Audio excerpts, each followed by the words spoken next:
मैं हूं रिजवान और आप देख रहे हैं रिजवान रैंकर्स। आज हम एक बहुत ही इंपॉर्टेंट अकाउंटिंग कंसेप्ट को डिस्कस करेंगे। वो कंसेप्ट है dual aspect concept. Dual aspect concept.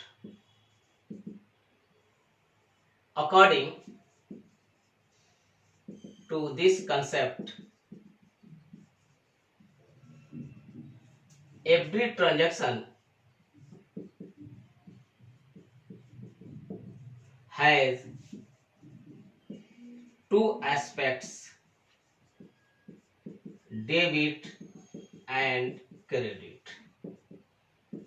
हर ट्रांजैक्शन के दो एस्पेक्ट्स होते हैं, एक का नाम होता है डेबिट और दूसरे का नाम होता है credit. According to this concept, both aspects that is debit and credit are recorded in accounting। Accounting में ये दोनों एस्पेक्ट्स यानी डेबिट और क्रेडिट रिकॉर्ड किए जाते हैं। दिस सिस्टम ऑफ अकाउंटिंग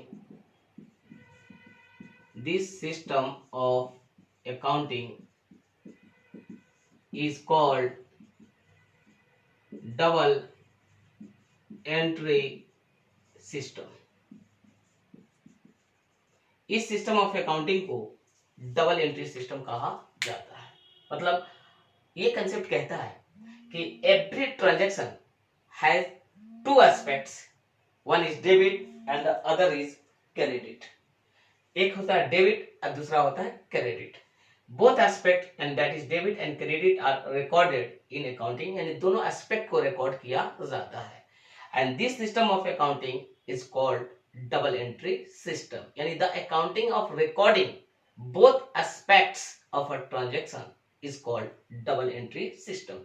आप ये कह सकते हैं कि जो डबल एंट्री सिस्टम है उसका जो ओरिजिन है, उसका जो सोर्स है, वो ड्यूअल एस्पेक्ट कंसेप्ट है। यानी इन अदर वर्ड्स, अगर ड्यूअल एस्पेक्ट कंसेप्ट नहीं होता तो डबल एंट्री सिस्टम भी नहीं होता। और इस कंसेप्ट को ड्राइव किया गया है अकाउंटिंग इक्वेशन से। दिस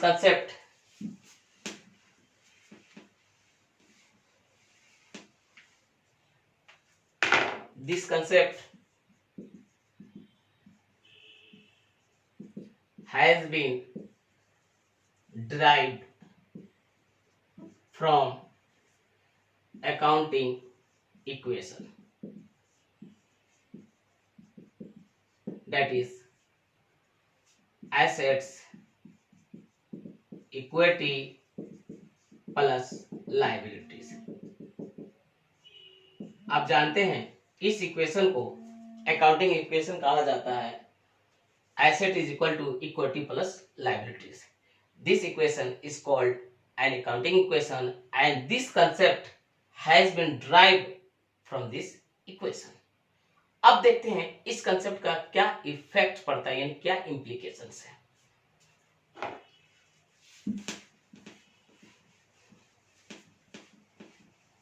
इस कंसेप्ट के क्या इफेक्ट्स हैं, इफेक्ट्स या यूं कहीं इंप्लीकेशंस क्या है।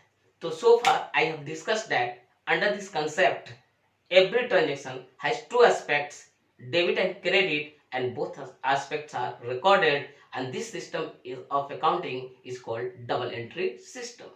या दूसरे शब्दों में बोले तो डबल एंट्री सिस्टम की जो ओरिजिन है, जो स्रोत है, वो ड्यूअल एस्पेक्ट कंसेप्ट है। और इस कंसेप्ट को ड्राइव किया गया है, लाया गया है from accounting equation, that is asset is equal to equity plus liabilities. अब देखते हैं कि इस कंसेप्ट के क्या इफेक्ट्स हैं, यानी क्या इंप्लीकेशंस हैं। पहला, every debit has a corresponding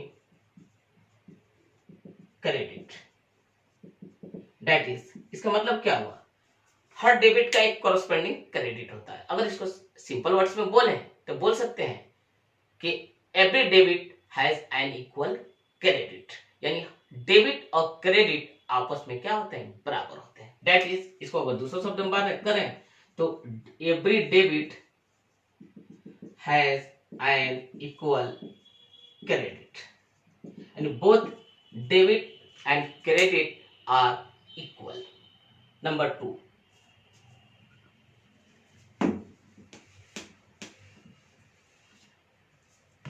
the basis of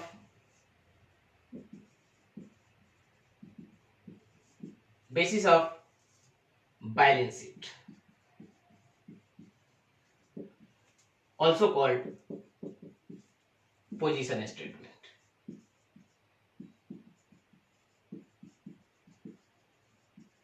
balance sheet, जिसको हम लोग पोजीशन स्टेटमेंट भी बोलते हैं, is based on this concept, यानी this concept is the basis of balance sheet.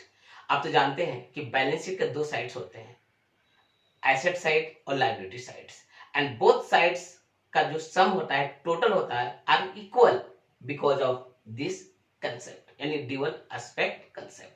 तो so balance sheet based on dual aspect concept. Third,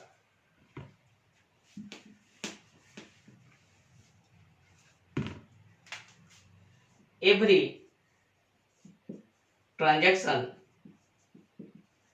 is analyzed in terms of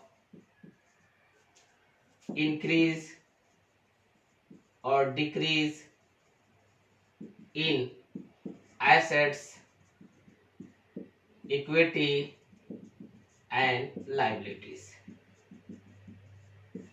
her transaction का जो analysis होता है in terms of increase और decrease in assets, equity और liabilities, यानी हर transaction का देखा जाता है कि इफेक्ट इन तीनों चीजों पर कैसे पड़ता है इन टर्म्स ऑफ इंक्रीज और डिक्रीज, यानी किसी ट्रांजैक्शन के कारण एसेट में इंक्रीज हुआ या डिक्रीज हुआ, इक्विटी यानी ओनर्स की इक्विटी में इंक्रीज हुआ या डिक्रीज हुआ, या फिर लायबिलिटीज में इंक्रीज हुआ या फिर डिक्रीज हुआ.